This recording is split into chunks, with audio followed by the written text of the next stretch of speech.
Et voilà, encore un autre départ du côté du Real Madrid. Cependant, quelqu'un peut m'expliquer cette vidéo s'il vous plaît? Luka Modric n'était pas censé aller à l'AC Milan. Qu'est-ce qu'il fout dans un club lambda? Regardez-moi ça. Même les supporters sont troublés et le plus choquant c'est lorsqu'il parle. Regardez. Même lui, il y croit. Il y croit. Gasparovic, il s'appelle. Gasparovic. Regardez, hein.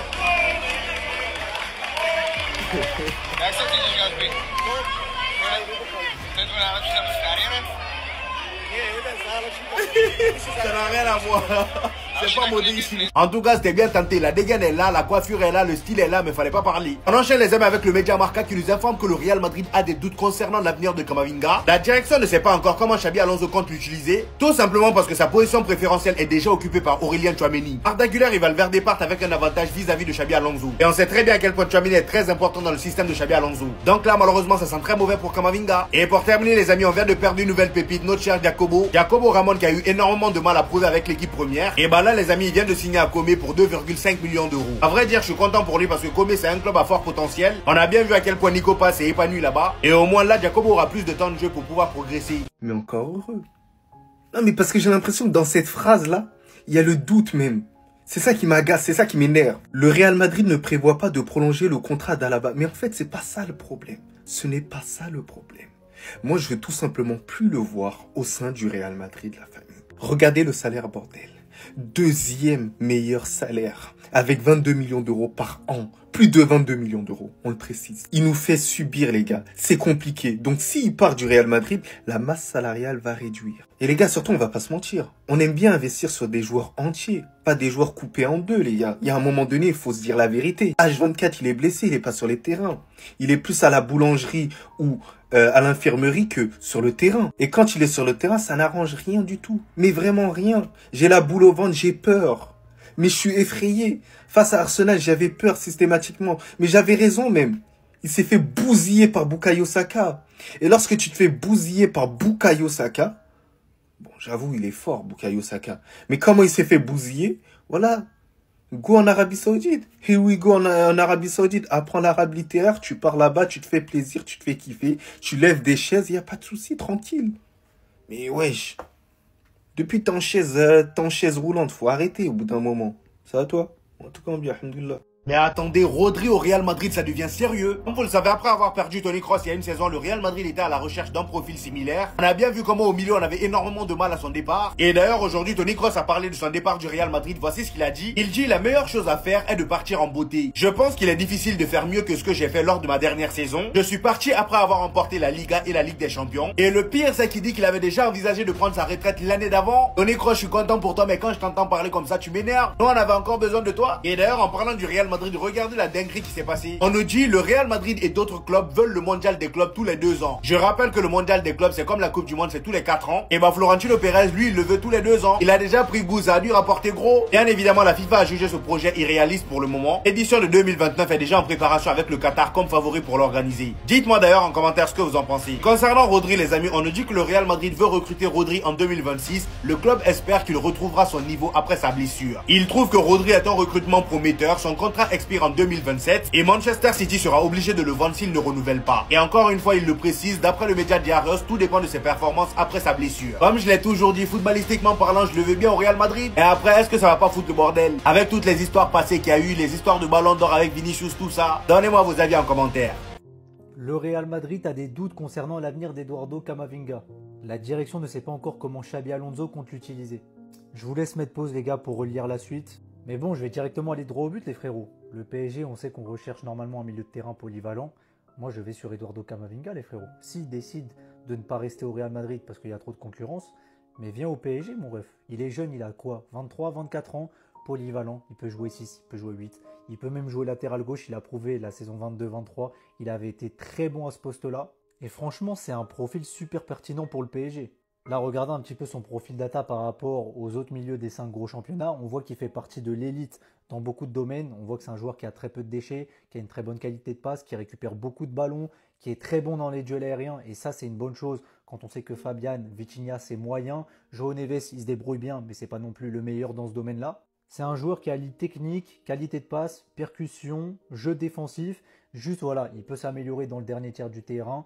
Mais ça, sous les ordres de Luis Enrique, je suis persuadé que ça se fera. Donc franchement, les frérots, Eduardo Camavinga, si il souhaite partir du Real et que le PSG s'intéresse, je suis sûr que lui, il voudra venir. Maintenant, à voir le potentiel prix, parce que je pense que le Real pourrait demander un gros prix. Mais voilà, pour moi, allez, 60 millions d'euros pour Camavinga, je pense que c'est le juste prix. Dites-moi ce que vous en pensez. Camavinga out. Le Real Madrid a des doutes concernant l'avenir d'Eduardo Camavinga au Real Madrid. En effet, la direction ne sait pas du tout comment Xabi Alonso pourrait l'utiliser dans l'effectif actuel du Real. Car oui, sa position préférentielle, elle est déjà occupée par son compatriote et ami Aurélien Tchouaméni. D'autant plus quand on sait que Arda Güler, Fede Valverde, ils vont partir avec un avantage certain face à Eduardo Camavinga. Alors, que doit faire Eduardo Camavinga? Quitter le Real Madrid pour retrouver du temps de jeu ou alors être un éternel remplaçant dans le plus grand club du monde? Pour les clubs intéressés, il est évalué à 60 millions d'euros sur Transfer Market. Donc pas mal de clubs pourraient l'avoir pour 50 à 60 millions d'euros, je pense sans trop de soucis. Je me dis qu'un club comme Manchester United, qui est en reconstruction, pourrait aller chercher ce genre de joueur. Mais est-ce que Camavinga serait prêt à partir du Real pour aller à United? Ça, c'est une autre discussion. Alors pour toi, que doit faire Eduardo Camavinga? Rester au Real Madrid en tant que remplaçant éternel ou partir dans un nouveau club pour être titulaire et gagner du temps de jeu? Stop, j'ai reçu un tas de messages, c'est bienveillant de votre part tout ça. La source c'est Marca, donc on n'y croit pas. En Big 2025, c'est plus possible de croire à ce genre de source. L'avenir d'Eduardo Camavinga au Real Madrid est en doute. Son poste préférentiel est occupé par Aurélien Tchouaméni. Depuis quand ce mec-là, c'est un milieu? Sous Xabi Alonso, c'est le troisième défenseur central, vous le savez, non? Apprécie beaucoup l'intelligence tactique de Tchouaméni. Il lui parle pour changer de tac. Oh les gars, on est Tchouaméni dépendant ou quoi? Même pour ce qui suit, hein, c'est faux. Valverde et Güler lui sont préférés pour le moment. Mais Arda Güler et Eduardo Camavinga, ils sont le même poste. Ça fait des mois il a pas joué au football et vous nous dites qu'il est préféré à... Il est blessé. Marca, tenez, je vais vous donner une vraie information. Lisez une vraie source de confiance. Eduardo Camavinga va devenir un joueur clé pour le Real Madrid. Capacité à casser des lignes, jeu haute intensité. Là, on parle football. S'il vous plaît, arrêtez d'être ingrat ou arrêtez de culture de l'instant. Je sais pas, arrêtez de dire n'importe quoi sur mon bouc. Avant d'être blessé, là, il était bon, hein. Parce que, ok, on s'est fait éliminer, là, plus rien aller. Mais avant ça, il était bon. Vous allez pas m'obliger à ressortir tous vos tweets, tous là, un par un, vous avez tweeté. Eduardo Camavinga ne doit plus sortir du 11. Tu sais très bien derrière ton écran que tu l'as déjà dit. Maintenant, le poteau, on se fait éliminer, il se blesse, donc c'est bon, c'est fini. Marca, tenez, lisez, arrêtez avec ce qui paraît vos trucs. C'est Xabi qui a parlé, hein. Il progresse rapidement, il passe de plus en plus... Les gars, il est blessé. On espère le retrouver très bientôt. C'est un joueur top et on a besoin de lui. Marca, vous l'ouvrez jusqu'à... Il y a des boucs du PSG là, Crary, c'est un profil qu'on n'a pas. Mais vous l'aurez pas. Il est avec nous, le petit là. De Ligue des Champions, 22 ans. Laissez-le se détendre avec son poteau. Vini là-bas à Rio de Janeiro. Il danse, il enjoy. Les gars, laissez-le. Tout ce que je peux vous dire, hein. Croyez Drixé, ne croyez plus Marca. Si vous croyez en lui, mettez ça en commentaire.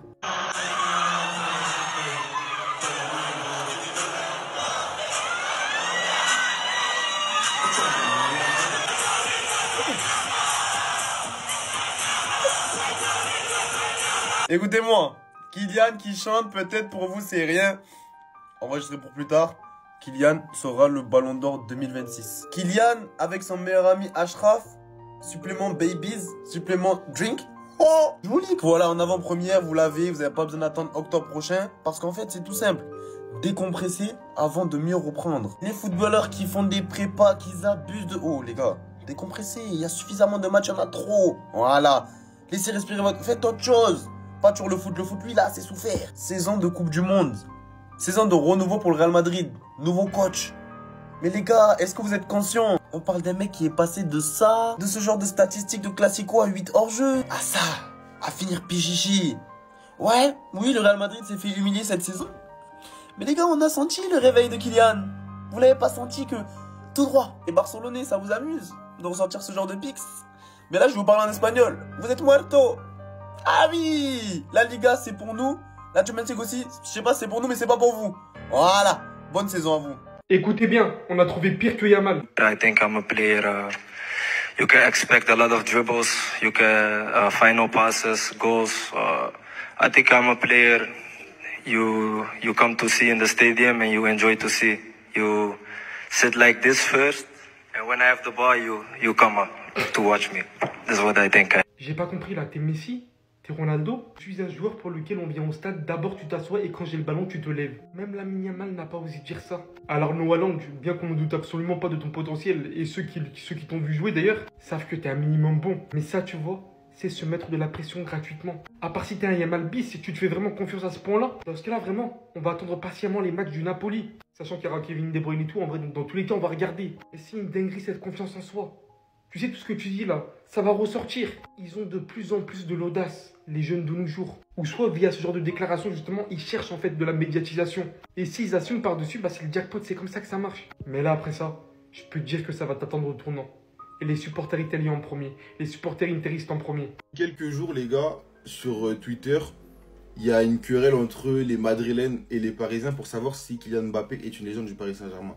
Moi, je me range du côté des Parisiens, cash pistache. Parce qu'en fait, vous pouvez pas imposer une légende aux gens, gros. Vous pouvez pas imposer une légende aux propres gens de leur club. Ça, c'est faux, les gars. C'est inventé. Les propres supporters de ce club qui décident si ce mec est une légende de mon club, oui ou non. Ça peut pas être les autres, les gars. Je sais pas s'il y a des gens qui ont la même vision que moi, mais moi, en tout cas, sur le foot, je peux débattre sur tout et n'importe quoi. Voilà, qui est meilleur que qui a son prime et toutes les bêtises, etc.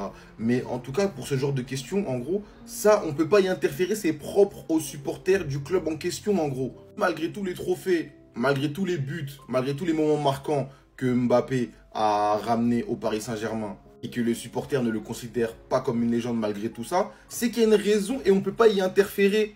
Les gars, ça, c'est affaire de famille, on peut pas y interférer. C'est comme si là, en gros, il y a un pote à moi, je connais tous ses problèmes de famille, je connais toute sa famille. Maintenant, il me dit, un tel, lui, c'est pas le chef de la famille. Et moi, je lui dis si. Genre, je lui impose en mode, c'est pas ma famille, c'est pas moi, en gros. C'est pas moi de décider. Je sais pas si vous captez.